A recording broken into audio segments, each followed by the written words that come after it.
Ang Father's Day sa Pilipinas ay pinagdiriwang tuwing ikatlong linggo ng Hunyo. Bagamat hindi ito opisyal na public holiday, isa pa rin itong inaabangang okasyon upang parangalan ang haligi ng tahanan sa pamamagitan ng salu-salo ng pamilya, paglabas sa mall at pagbibigay ng mga pasalubong. Balikan natin ang kasaysayan ng pagdiriwang ng Father's Day sa Pilipinas. December 1980. Idiniklara ang unang linggo ng Disyembre bilang Araw ng Mga Ama sa pamamagitan ni dating Pangulong Ferdinand Marcos Sr. Gayunman, inilipat ito noong buwan ng Hunyo noong 1988 sa pangunguna ni dating Pangulong Corazon Aquino sa pamamagitan ng Proclamation No. 266, ang pagdiriwang sa ikatlong linggo ng Hunyo upang umayon sa international celebration. Pero binago muli ito ni dating Pangulong Joseph Estrada at itinakda sa unang Lunes ng Disyembre. Sa kabila ng mga pagbabagong ito sa batas, karamihan sa mga Pilipino at mga negosyo sa bansa ay patuloy na sumusunod sa global celebration tuwing ikatlong linggo ng Hunyo.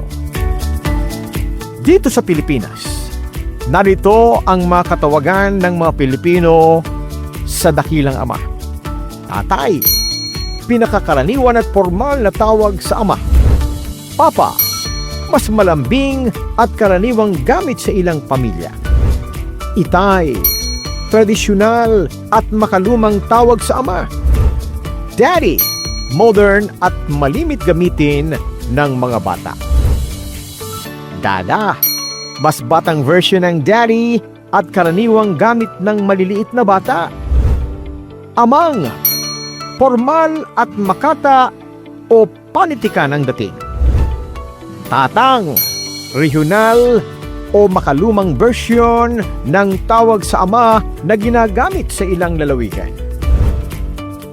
Pero sa kabuuan, ang tatay pa rin ang pinaka-universal at pinaka-ginagamit sa Pilipinas. Kaya sa aking mga kapwa ka-music, Cool Dads! Isang maligaya at makabuluhang pagbati ng Araw ng Mga Ama. Para sa Omo Trivia Vibes, ako ang inyong Popsi, Larry Damian ng DWWW 774, your ultimate music radio.